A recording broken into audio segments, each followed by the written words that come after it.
চট্টগ্রামের আনোয়ারা উপজেলার বঙ্গোপসাগর উপকূল থেকে উদ্ধার হওয়া অজ্ঞাত ব্যক্তির মরদেহের পরিচয় শনাক্ত হয়েছে। নিহত আব্দুল আলম সাতকানিয়া উপজেলার কালিআইশ ইউনিয়নের মাইঙ্গাপাড়া এলাকার বাসিন্দা। গত ৯ জুলাই সাঙ্গু নদীতে ভেসে আসা গাছের গুঁড়ি সংগ্রহ করতে গিয়ে তিনি নিখোঁজ হন।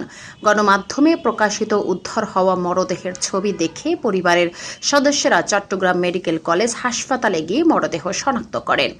আনোয়ারা থানার ওসি মোহাম্মদ জুনায়েদ চৌধুরী জানান, প্রয়োজনীয় যাচাই বাছাই শেষে মরদেহ পরিবারের কাছে হস্তান্তর করা হবে। উল্লেখ্য, শনিবার সকালে আনোয়ারার রায়পুর ইউনিয়নের দক্ষিণ পড়ুয়া এলাকায় বঙ্গোপসাগর উপকূল থেকে মরদেহটি উদ্ধার করা হয়।